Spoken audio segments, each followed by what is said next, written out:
you for your patience. The finale of Polkadot Decoded 2022 is about to take place. The man we've all been waiting to hear from has arrived safely from Buenos Aires. Hola, Buenos Aires. We're streaming live across the globe right now. He made it. There was some difficulty in the travels. I will skip over recounting, but he's here. Everyone, Dr. Gavin Wood.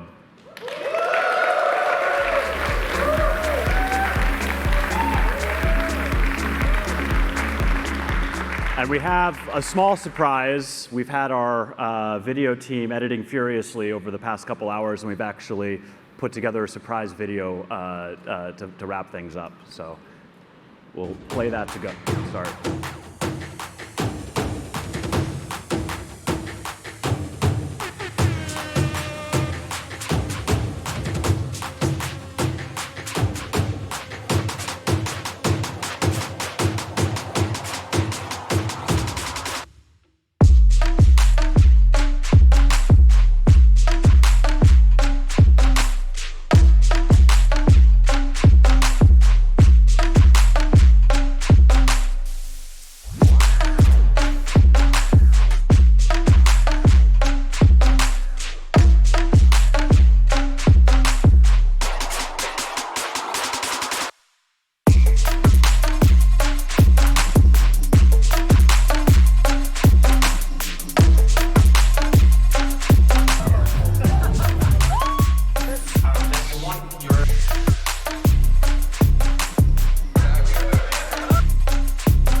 Thanks. Cheers. Yes, greetings from Buenos Aires. I have the honor of being one of the very few people that have enjoyed Polkadot Decoded this year in both summer and winter. I want to give a shout out to Jimmy and his team for getting Polkadot Decoded this year together in a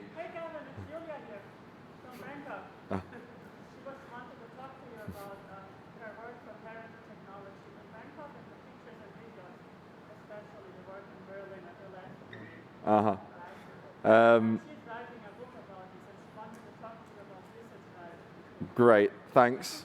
Yeah, there'll be time for questions maybe later. So I'd like to give a shout out to Jimmy and his team for getting this together. They did an amazing job in the last few weeks. I want to give a shout out to the Moonbeam guys, to Kathy and Jimena for putting this together. It's a great venue that they got. The sound system is pretty awesome.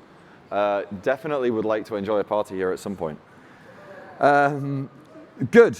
That aside, and thanks for turning up as well, you guys. This is it's really nice to sort of make a trip over from south of the border and see a few people when I arrive. I want to talk a little bit about, there's a few different things. Oh dear. There's a few different things that have sort of come up on my mind that I would like to sort of go through towards the end of this this sort of 2-day event. Basically they're going to come down to talking about some high-level commentary of what I see of the world that we operate in, let's say. I want to talk a little bit about how I see ecosystem roles, and I want to talk a little bit about I guess one of the things that a lot of the teams have in common, XCM, and in particular how we're managing XCM and cross-chain trust relationships. So first off, like, I mean, I'm going to be pretty philosophical for this first point. I'm being philosophical because, firstly, there's less chance of being wrong when you're philosophical. And secondly, I think for, like, there are certain things that you can and can't say, especially when you're in a relatively, sort of influential position. So you'll have to excuse the abstractness of what I'm talking about, but I hope the messages can be sort of read, I don't know, not between the lines, but I hope people can like put things together. So anyway, thoughts on value knowledge, thoughts of knowing things about how, like, what is valuable, how to ascribe value in this world, given that we have incomplete knowledge, right? I think there are two elements that are important about doing this. One of them is like short term, like the term on which we consider the world, which we consider our knowledge, and on which we consider what we want to know. So there is kind of the short term, which considers very much the now, and there is a long term, which kind of tries to extrapolate our knowledge into the future, extrapolate what we want to know as well into the future. And then secondly, there's like the source of information. Typically, there's two basic sources of information. If you're familiar with some of my talks on Web3, I kind of break this down to truth and trust. Another way of putting it is kind of like hope and evidence. Well, another way of kind of putting very similar kind of things is facts versus people. Looking at the facts, working from first principles, versus, hey, looking at seeing what other people are doing. You can form these two kind of axes into a matrix, so you can combine each one. You can look at like value knowledge based upon facts, and the facts are centered around past and present. Like we look at the facts of the past and present, and we care only about understanding the present. You can also say, actually, let's increase our time, the time by which we're sort of evaluating things, still looking at facts. You can start saying, right, well, this is what I know for the past and present, but I will try to extrapolate that knowledge by creating models, by trying to maybe have processes whereby I try and falsify those models until we get to someday in the future. And broadly speaking, this is I'll explain what I mean by each of these four things, the names, in a second. The other thing that we can do is we can look at people, and we can try and derive knowledge from the actions and behavior of other people. And we can look at what people have done for the past and the present, and we can also look at what we believe people may do into the future. I don't think most of these four ways of determining, like trying to decide what is valuable in this world, I think three of these four things are not so good. I think the thing that is good is when we try to work based on facts, on first principles, and we try to extrapolate that which we know today into the future. And I think, if we're kind of being quite poetic here, I think that's sort of what we mean when we say that's one of the elements of sort of science. All right. Now, what does this mean? I'm going to kind of suggest what this sort of means in more concrete terms. I think people have different comfort and effort levels for how much they sort of care about looking into the facts, working from first principles, versus just kind of seeing what everyone else is doing and trying to understand the world based on other people's, or what other people are telling them and their direct behavior, what they can directly see. I think also people don't always necessarily think in the same time period as each other, and furthermore, not even in the same time period as themselves at different points. The other thing to note is that over time, what was supposed to be the future eventually becomes the present, right? Time moves forward, which means if the people who were using the someday column, if they were kind of right because the facts that they were working from legitimate facts using legitimate models, then the likelihood is that they will eventually become of the same opinion in terms of knowledge and value as the people that I've named the 1500. I named the 1500. Does anyone know about this like open letter that was sent a few days ago by like 1500 technologists and engineers? No? No one? Okay, so basically 1,500, supposedly, I don't know, technologists, who's a technologist? I don't know. But they wrote their names down and they said, we think that all of this like Web3 blockchain cryptocurrency stuff is nonsense. And we are scientists or we are engineers and we should know. They wrote this letter.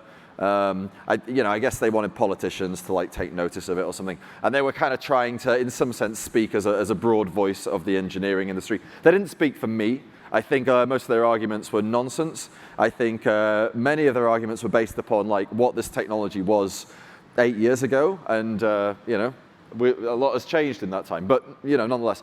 And this is kind of what I mean. Like, facts can go out of date. Sometimes we understand things better. As innovators and technologists, this is sort of our job. We want to understand the world better, and we want to create new facts, facts that people were maybe only suppositions, propositions, suggestions before. We want to actually prove things about the world beyond some degree of doubt, at least.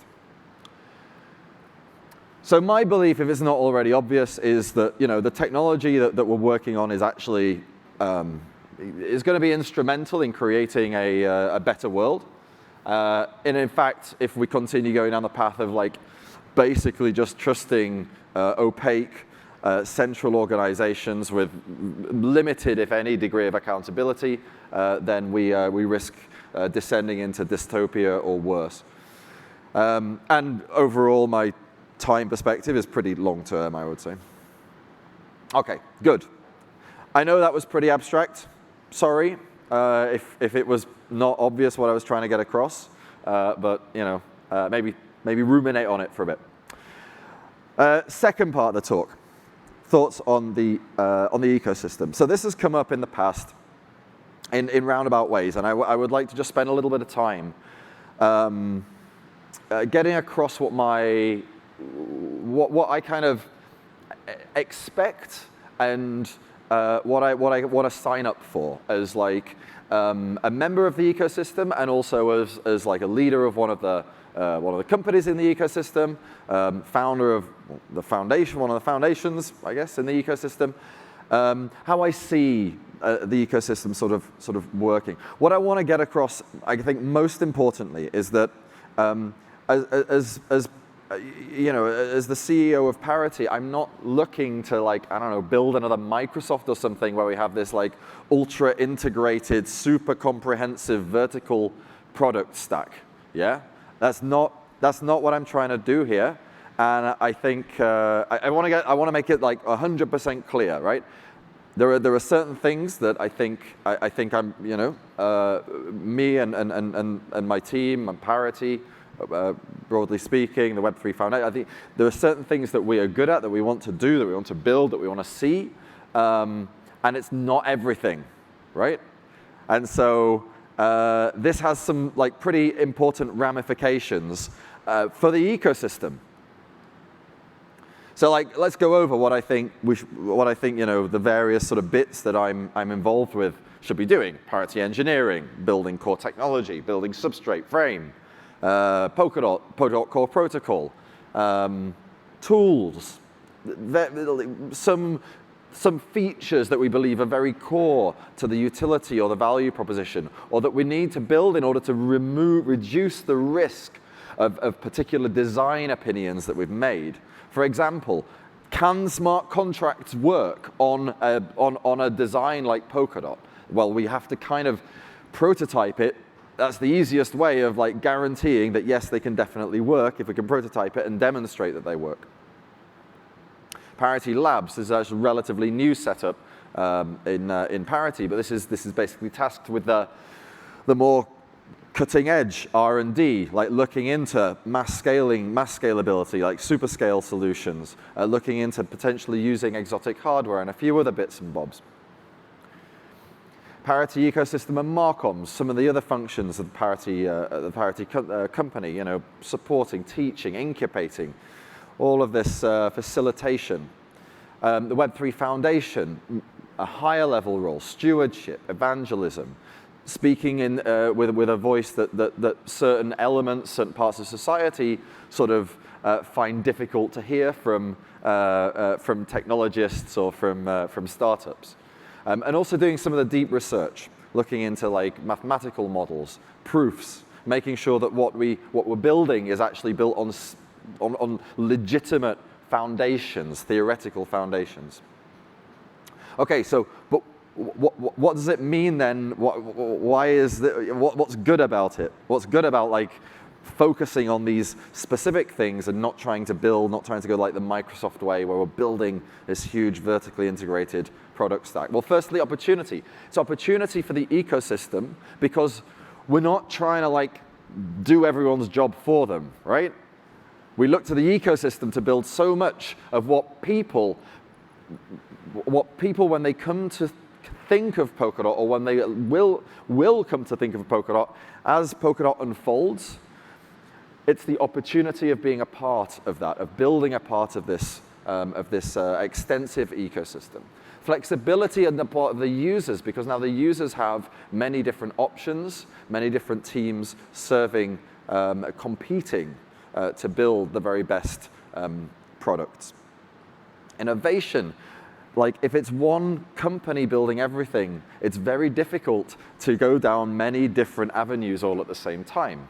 Like you can, of course, have your innovation departments, but by and large, you're already cutting off, you're already potential avenues, you're already making opinions. It's much, ecosystems can be much more innovative. There are many teams all doing their own thing.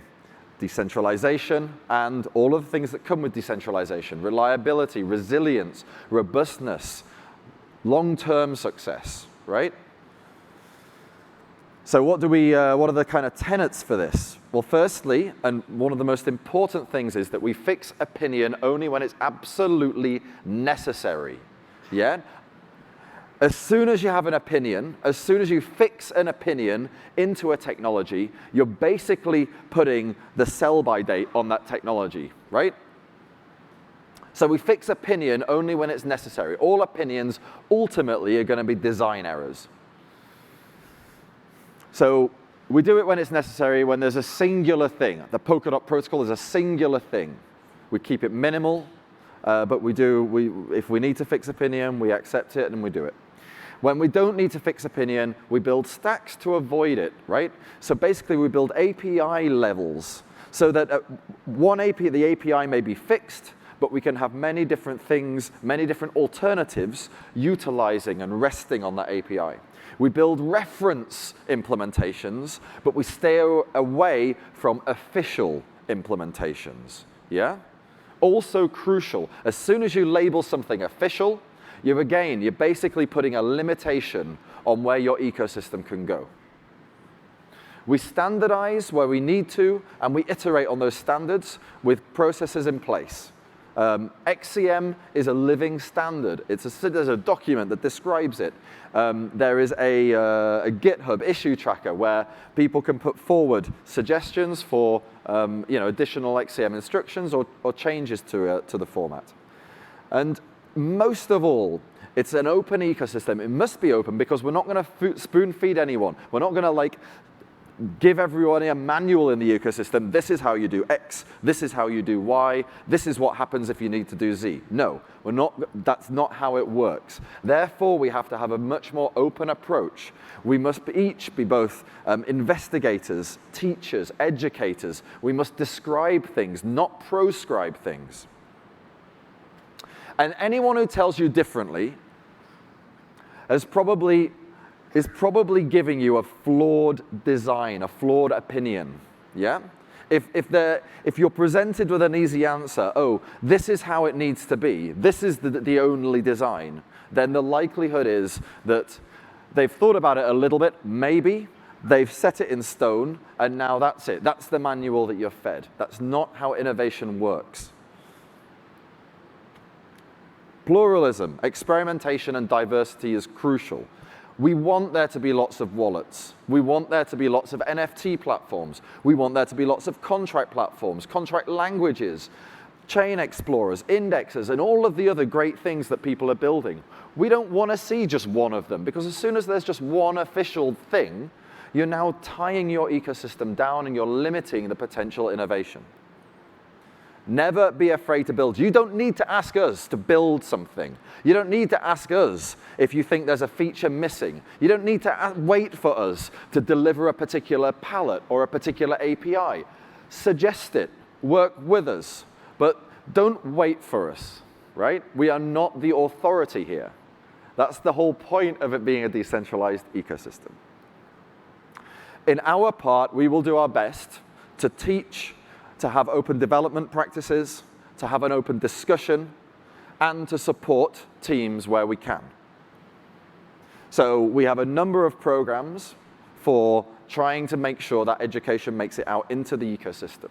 We have open development. I mean, we've always developed on, using like GitHub, for example, but we have aspirations to make our development practices more open going into the future.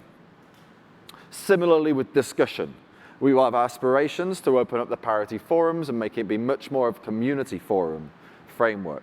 We want to make Polkadot standards processes something that is much more inclusive, that people use in order to try and push the Polkadot protocol, but in particular, the standards that rest on the Polkadot protocol forward.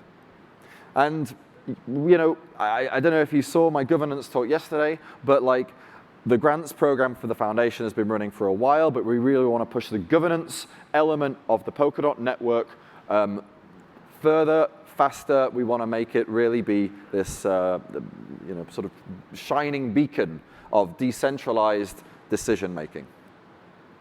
Good. That's the first part. Now the second part is going to be a little more technical.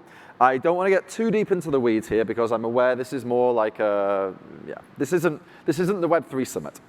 This isn't Sub-Zero. So I will do my best not to get too deep into the coding.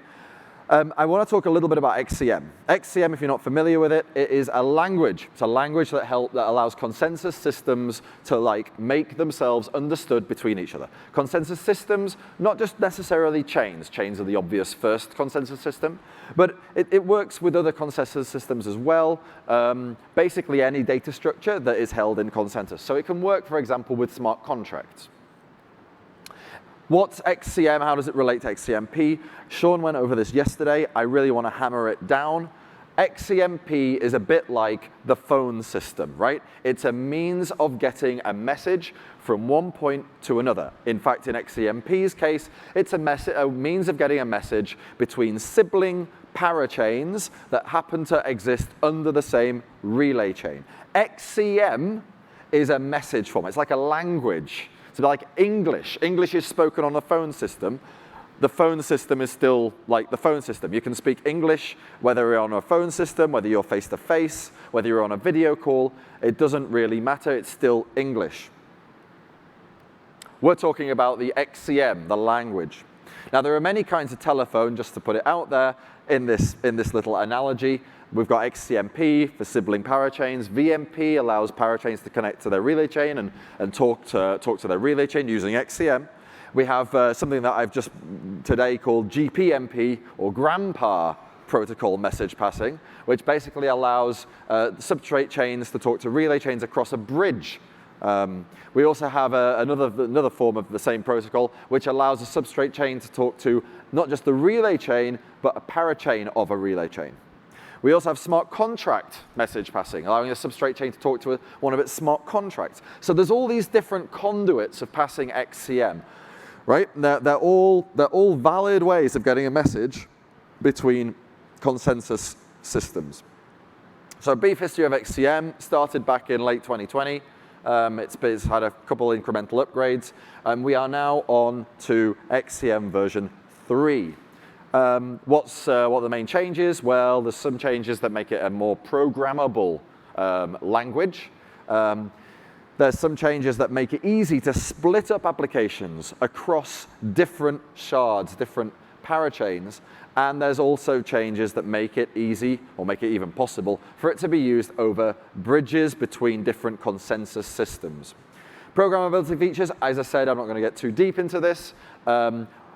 Some of the things you can do now, you can have expectations and branching, so you can actually have little programs that can do one thing under one circumstance and another thing under another circumstance when they get onto their destination chain or whatever.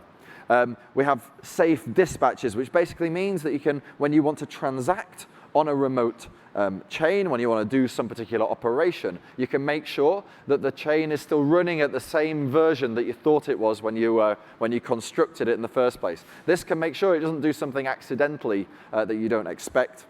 I'll talk a little bit about multi-chain decomposition features. There's a few things here, but one of the most important is remote locking. What this allows to do is to have one chain request that another chain locks some asset, keeps it locked until that chain says, yes, you can unlock it now. This is crucial if you want to have one chain use an asset that exists on another chain, right? I'll give you an example of where this will be used in Polkadot in a second.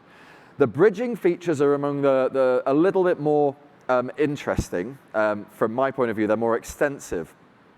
And essentially, they allow for the possibility of building very sophisticated multi-hop systems where you can connect bridges and you can have parachains talk across to another parachain that itself is a bridging parachain that goes off to another ecosystem that can then forward a message on into maybe another parachain in that ecosystem, and then eventually maybe make its way down into a smart contract chain. There's a few different features here, and it gets pretty technical, sorry. If you watched, the one thing I'll mention is if you watch Sean's talk, he mentioned that XCM has this abstraction called a multi-location. Multi-location is basically a location held in consensus. It might be, a multi-location example might be maybe the Polkadot relay chain, right? It could be a specific smart contract that exists on Moonbeam. It may be a user account that exists on Statemint. These are all locations held in consensus. Now, one of the important points that we're trying to get across before XCM version 3 was that all of these locations, when you referred to a location, it was relative. So you always had to sort of assume that you were already at the sort of the location, and then how do I route, how do I describe the location I want to reference from the point of view of me? And this becomes very difficult if the location is on a whole different consensus system. Like, it's easier, we can imagine like, oh, well, if I'm a parachain, then my parent location is the relay chain, and then if I wanna sort of go to another parachain, then there's like a child location that is that parachain. We can start thinking of it in terms of like directory hierarchies. It becomes quite easy. But it's difficult if we have to jump over into a whole other ecosystem. There isn't really a way that we can have that be relative. And it turns out that one of the conceptual additions that we have now is the universal location. The universal location is a consensus location that is defined as being the parent of all locations that are themselves providing global consensus, right? So the Polkadot network provides a global consensus. It doesn't rely on any other network to come into consensus, right? It has these validators. They kind of vote on the next block. Yeah, it gets finalized. Easy. That's the Polkadot network. That's what it provides in some sense. It's a global consensus system. Kusama network is similar. It's a global consensus system, right? The parachains are not. The parachains rely on the consensus of their relay chain, yeah? So now what we're doing is we're introducing this conceptual location that exists even at a level higher than the relay chains, or indeed than the Ethereum network, or the Bitcoin network, or any other network that provides consensus. And it allows us, therefore, to have this very useful point that we can reason about when we talk about where bridges go to and from. All right. that's enough of the technical stuff. I want to talk a little bit about like a little bit of sort of vision, what XCM v3 enables. I'm going to skip over this a little bit. I don't want to take too much of your time up. The first and one of the most important things is the functional decomposition of the relay chain. I said I'd mention this, so I'll come back to it earlier.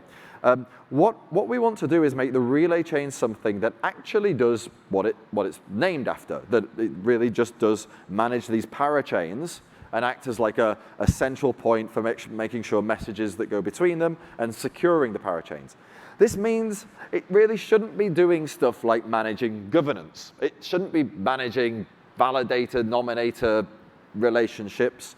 It shouldn't be managing, moving tokens between accounts. This is all not to do with the primary thing of securing parachains and making sure that they can pass messages between each other safely, right? So what do? Well, we take the obvious approach and we say, let's make a parachain. Let's make a parachain for each of these different functions that we don't want sitting on the relay chain. That's the beauty of Polkadot, that we can do this. But there are some, because at the moment these different functions can assume that they're all on the same blockchain, it means that they can sort of use the different features. For example, staking can use the locking feature offered to it by the balances element of the sort of token accounting elements of the relay chain. So if someone wants to stake their tokens, it can basically say, hey, lock these tokens so that the user can't move them until they've stopped staking. All right. Well, you can't do that if Statemint is the thing that holds the DOT tokens, and there's a whole other parachain that does the staking stuff, unless you have XCM abstractions to be able to say, hey, lock these tokens and don't unlock them until I let you know it's OK. And this is precisely the sorts of functionality that we're introducing with XCM version 3. There's a few other bits here. I don't want to get too close, because I think Sean already sort of mentioned some of these use cases. There is one other use case I want to talk about that XCM v3 enables. And I touched on it in my talk yesterday in Buenos Aires. The Polkadot Fellowship exists as a sort of membership, on-chain membership organization that helps oracleize the information regarding the safety and time criticality of on-chain upgrades. Essentially, it's like it's an expert oracle. Now, there's no real reason to have an expert oracle that is expert in the Polkadot protocol and have two different ones, one for Polkadot and one for Kusama, given that they both utilize the Polkadot protocol. It's like the expert set is going to be basically the same. So it would be cool if we could bridge this. Well, I mean, we want to bridge Polkadot and Kusama. This is already sort of an ongoing effort, soon to be deployed. But wouldn't it be cool if we could use XCM to ensure that this oracle functionality that exists on, well, wherever it exists, whether it's Polkadot or Kusama, can be oracleized onto the other network, so we don't need to duplicate efforts. And indeed, this is one of the things that XCM v3 is intended to solve. Another interesting one would be like maybe a Kusama Parachain that holds DOT on Statemint, able to actually make votes in a Polkadot referendum. This is the sort of interesting cross-ecosystem functionality that bridged XCM can facilitate. This isn't just about like having some tokens be able to be passed. This is about building rich applications that exist across parachains, across shards, and potentially even, in part, where security allows, across ecosystems. Good. There's a bunch of stuff that I could go into with what we want to achieve with XCM version 4. It's mostly quite technical. Don't really think it's going to be that useful to go into now. I would rather spend the time that I have left talking a little bit about some of the things that XCM cannot solve. And I want to make it clear that like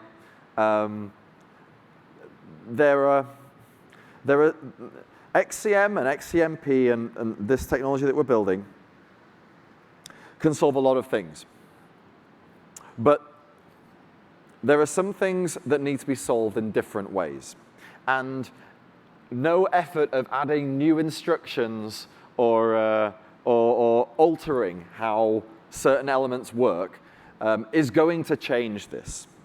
Let's take an example. This is an example. This is a real example. This is something that is like, I mean, this specific, the names are not real, but the underlying problem is real.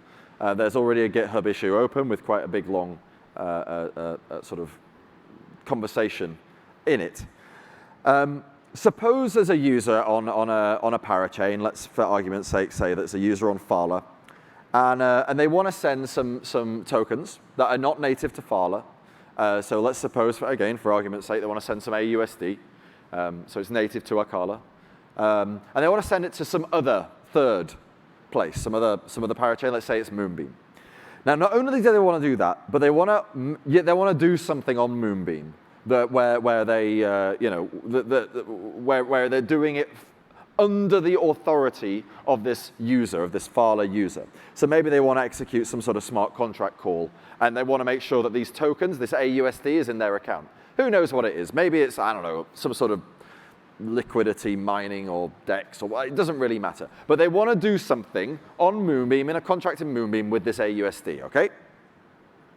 AUSD is held as a reserve asset on Acala, right? And Phala, Acala, and Moonbeam, they don't have any special trust relationships here. They all just, like, you know, they do their thing. They treat each other as independent networks. So at the moment, this must be done in 2 steps.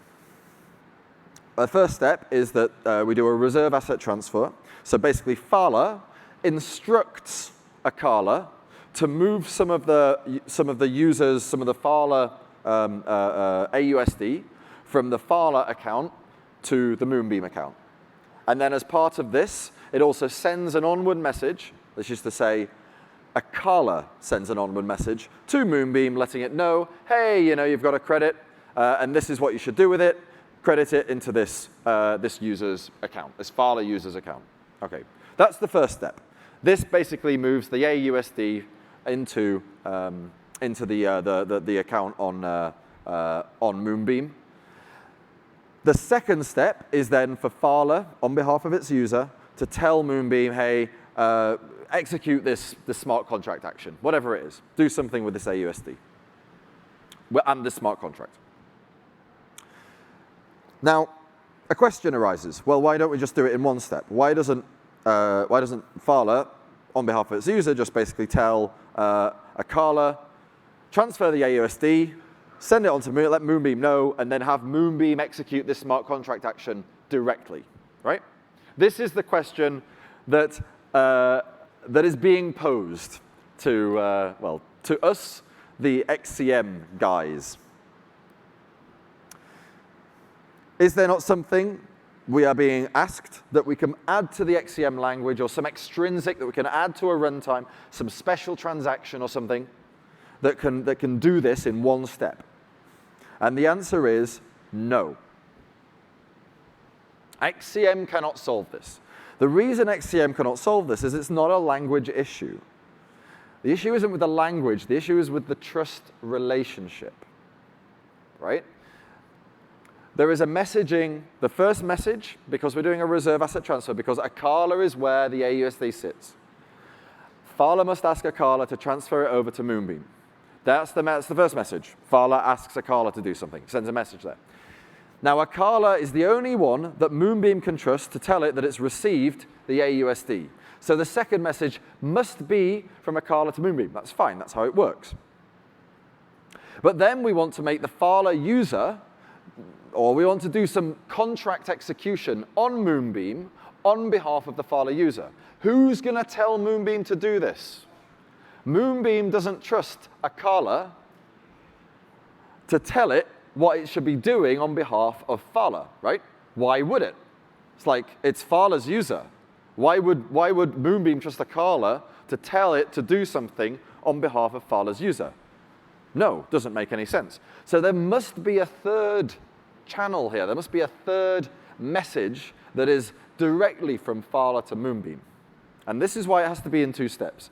And there's nothing that we can add to XCM to prevent this. But it's not a great solution. There's a race condition for a start, right? You're sending 2 messages out. You're sending one from Phala to Acala to get this AUSD transferred across. Then you're sending a second one from Phala to Moonbeam to tell it to do something in the smart contract with, we assume, this AUSD. Well, what happens if the second one arrives before the first one? It breaks, it doesn't work. Something goes wrong. The smart contract doesn't have the AUSD in it at the time, whatever, I don't know, but like, it doesn't work. It's not a great UX either, and the performance isn't so good, because in theory you've got like 3 different things happening, despite there only being 3 different endpoints, right? In theory, if this was sort of perfect, if they all trusted each other, let's say, then there would only need to be 2 messages because, you know, there's just an initiator and sort of 2 destinations. So how do we fix it? We can't fix it by adding to XCM, and we can't fix it by changing XCMP, or at least not without major, major architectural alterations to create like multi-party channels and how do we fix it? Well, the answer is Spree. So I've talked about Spree in the past in a fairly circumspect fashion. I want to just reference it here today now to point out that there are real ecosystem use cases that people would like, you know, that teams are finding they want to be solved pretty soon, that can be solved. And they can only be solved in this way. What Spree does is it allows trust-free remote logic execution. Basically what it means is, in Polkadot, we can make sure that each of these parachains adheres 100% according to the logic that it sets for itself. We can make sure that no transactor can cheat the chain that it's being transacted on. We can make sure that even the chain itself cannot cheat its own governance or its own rules for upgrading. But what we can't do is make one chain be able to trust that another chain won't upgrade itself and somehow stop working in the same way, right? This is just fundamentally, chains are sovereign entities. If they want to upgrade and, I don't know, eat everyone's money that happens to be sitting on the chain, they can. Like, it wouldn't be a great look for the chain, but they are sovereign entities. There is nothing that Polkadot can do. I mean, in part, it's an unsolvable solution, in general, because how could anyone other than like the chain's logic itself know how best to describe the expectations that people have en masse about the chain? In some sense, code is actually law. But what Spree can do is it can set some boundaries to this, and it can say, okay, you're free to do what you want within your own runtime, your own logic, your own business logic that you control, that you can upgrade at will. But we can add little bits of business logic that you are not free to change. We can add a bit of business logic, for example, that guarantees that if a message is received from a certain endpoint that is not destined for you, but in fact is destined for somebody else, we can guarantee that that can be forwarded such that the final destination can trust that it was not tampered with along the way, that it won't be duplicated, and that it won't be dropped. This is what we would call a Spree XCM enclave. Spree enclaves are these little bits of logic that guarantee certain things. And this, if we want to like look back to our problem example, it would work a little bit differently. Phala, rather than sending directly to Acala, would actually send to this special, protected little bit of logic that sits next to Acala, but that Acala can't touch, and that guarantees certain expectations regarding what will happen with ongoing routing, making sure that, for example, if a part of this message was destined for Moonbeam with the authorization of the Phala user, it will be without any kind of tampering or changing, be forwarded onto Moonbeam, and Moonbeam will be told that it does indeed come from Phala. And because it's the Moonbeam special module that is interpreting it, it knows that the Acala special module could not have tampered with it, because it knows that Acala has no control over the logic of this module. How does it work? Well, sorry for the technical stuff, but basically, it's an entirely separate runtime. It's an entirely separate business, like chain business logic. It just happens to sit right next door. So it's whenever Acala is sort of processing a block, this thing is also available processing a block. And the two can talk to each other, right? They can talk directly, relatively quickly between each other. Synchronous. So it can ask something, and then it can get a reply basically immediately back. But crucially, these little bits of logic are not set by the parachain itself. They're set by the relay chain. So it's almost like the relay chain can give these special, non-negotiable bits of functionality out to each of the parachains. And these non-negotiable bits of functionality can kind of talk in between themselves and do things that that parachains cannot trust, in all honesty, trust each other to always do for fear of, if not malicious behavior, potential bugs. That spree, it's working through the research and design phase. Hopefully, we will begin doing some prototyping during this year. And with that, it's the end of my little talk here. I hope I didn't bore you too much with the technical stuff. Thank you.